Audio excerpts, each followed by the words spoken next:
오늘 같이 나눌 본문 말씀은 레위기 14장 마지막 구절입니다. 54절에서 57절 같이 합독하겠습니다. 이는 각종 나병 한부에 대한 규례니 곧 음과 의복과 가옥의 나병과 돋는 것과 뾰루지와 색점이 어느 때든 부정하고 어느 때는 정함을 가르치는 것이니 나병의 규례가 이러하니라. 오늘 같이 나눌 새벽 제단 말씀은 이제 지금까지 했던 두 번에 대한 어떤 대략적인 결론을 이렇게 말씀하고 있는 겁니다. 그래서 오늘 같이 나눌 때 그간 했던 그 내용, 중요한 성경 구절을 다시 한번 더 묵상하면서 여러분 마음속에 은혜가 있기를 바랍니다. 예수의 피가 스며들면 집도 마음도 살아납니다라는 제목의 말씀입니다. 여러분 혹시 곰팡이를 본 적이 있지 않습니까? 벽지에 번져가는 얼룩이라든지 스며드는 냄새, 아무리 청소해도 다시 번져 나오는 흔적들, 그때 느껴지는 감정은 좀 불쾌함을 넘어서 이 집은 괜찮은 걸까라는 불안감도 듭니다. 저도 많이 경험해 보았지만 오늘 본문 레위기 14장 54절 57절은 대략적으로 이러이러했다. 지금까지 했던 내용들을 정리하는 그런 말씀입니다. 바로 그런 집에 대한 이야기입니다. 하지만 단순한 건축물이 아닌 우리의 마음, 가정, 교회까지도 포함하는 깊은 상징이 담겨 있습니다. 하나님은 단순히 집의 외형이 아니라 그 안에 스며든 부정함을 보시고 그것이 완전히 사라질 때까지 기다리시며 치유의 방법을 마련하십니다. 그리고 그 모든 정결의 절차는 오늘 예배에도 적용되는 예수 그리스도의 피로 이어집니다. 오늘 이 본문을 통해서 우리는 세 가지 은혜를 나누려 합니다. 응답, 치유, 확신. 하나님은 집에 스며든 부정함까지도 살피십니다. 우리 나누었던 48절에 보시면 그 집을 고쳐 바른 후에 라는 말씀이 나옵니다. 하나님은 외형만 보시고 괜찮다 하지 않으십니다. 제사장이 그 안에 들어가서 색점이 퍼졌는지 여전히 번지고 있는지를 살핍니다. 이것은 하나님께서 우리 마음속까지 들여다보시고 겉은 멀쩡해도 속에 남아있는 상처, 죄책감, 눌림까지도 보신다는 뜻입니다. 그런데 이것은 무섭기 위한 말이 아닙니다. 보시기에 퍼지지 않았으면 나은 것이라고 선언하시기 위함입니다. 하나님은 무너졌던 삶을 고치시고 다시 바르게 세우는 것을 기뻐하십니다. 우리 교회도 성도의 삶도 일단 무너졌어도 다시 세워질 수 있습니다. 은혜는 다시 고치게 합니다. 예배는 상한 마음을 가지고 나아가는 자리입니다. 고친 마음을 하나님 앞에 드리는 자리입니다. 두 번째, 예수님의 피가 나를 덮을 때 진짜 성결이 시작이 됩니다. 49절에서 52절에 우리가 나누었던 부분이 뭡니까? 49절에서 52절에 나오는 그런 의식은 조금 낯설지만 상징은 너무 분명합니다. 지금까지 우리가 레위기 14장을 쭉 보면서 계속해서 강조되고 있던 내용이 아닙니까? 새 두 마리와 백향목, 홍색실, 우슬초. 한 마리는 한 마리 새는 잡혀 피를 흘리고 죽고 다른 한 마리 새는 살아서 날아갑니다. 이것이 무슨 뜻이라고 말씀드렸습니까? 예수님이 피 흘려 죽으심으로 우리를 자유케 하셨다는 십자가의 복음입니다. 흐르는 물 위에서 죽은 새는 정결의 상징입니다. 죄가 씻겨 나가는 것입니다. 예수님도 영문 밖에 갈보리산에서 십자가에 죽으심으로 친히 흐르는 물 위에서 죽은 새가 되셨고 우리의 모든 죄를 사하시기 위해서 십자가에서 구원을 완성하셨습니다. 뼈가 보일 만큼 살점이 뜯어지고 100% 피를 다 쏟으시고 100% 모든 고난과 죽음을 통해서 우리의 죄를 정결케 하신 것입니다.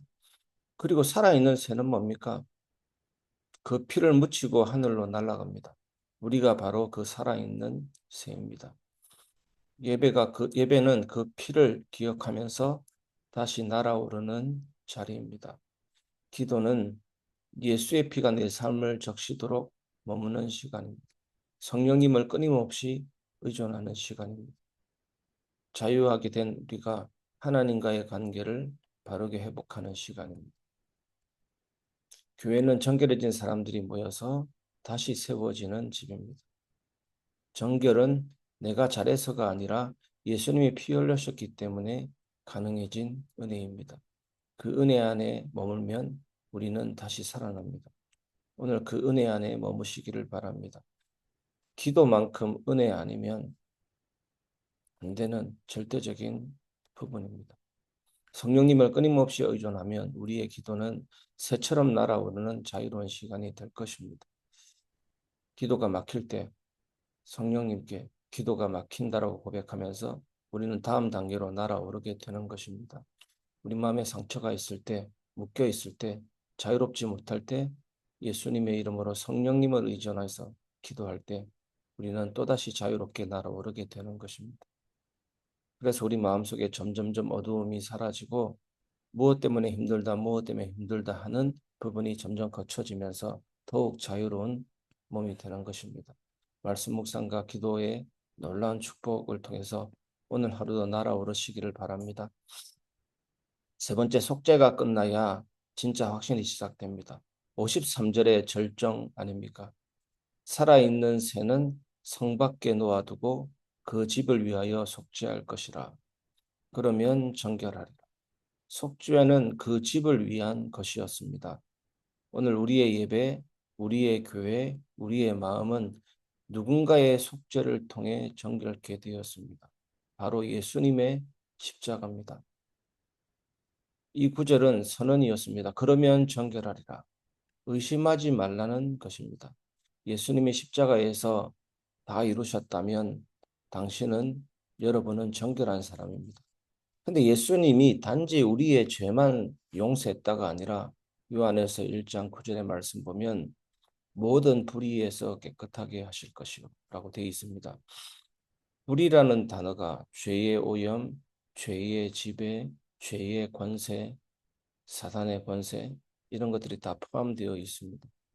우리가 예수님의 이름으로 자복하고 회개할 때 정결하게 되는데 어디에서 정결하게 되냐면 불의함에서 정결하게 됩니다. 지난주 강단 말씀에 저번 강단 말씀에 나눴던 것처럼 영적 대적자인 율법의 정죄, 죄의 권세, 사단의 권세 이런 것들이 무너짐이 포함되는 것이 정결입니다. 예수님은 단순히 죄를 사하기 위해서가 아니라 우리를 정결하게 만들어 주십니다. 새로운 사람이 되게 하십니다. 우리 교회가 예수의 피를 믿는다면 그 교회는 하나님 앞에서 깨끗한 집입니다. 우리는 자격으로 확신을 얻는 게 아닙니다. 속죄로부터 확신이 시작됩니다. 십자가를 붙드는 것이 곧 확신을 사는 길입니다. 말씀을 마무리하겠습니다. 예수의 피가 스며들면 집도 마음도 살아납니다.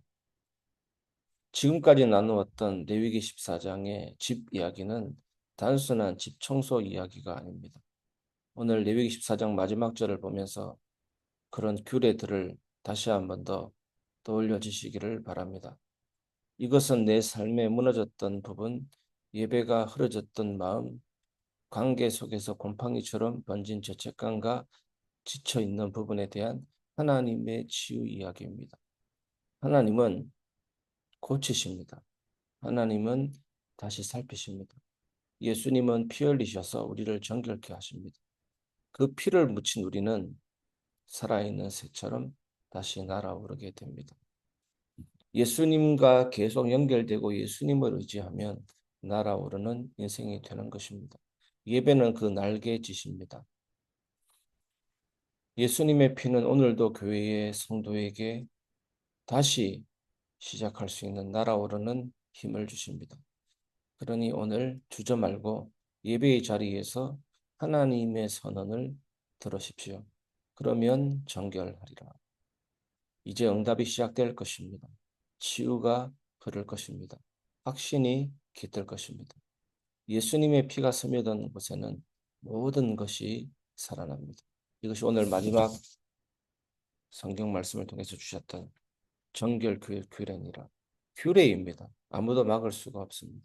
여러분의 삶에도 오늘 레위기 14장 54절 57절 말씀처럼 예수님의 피가 스며들어 모든 것이 정결하게 되는 하나님 주시는 복된 규례가 여러분 삶에 이루어지시기를 주 예수 그리스도 이름으로 축복합니다.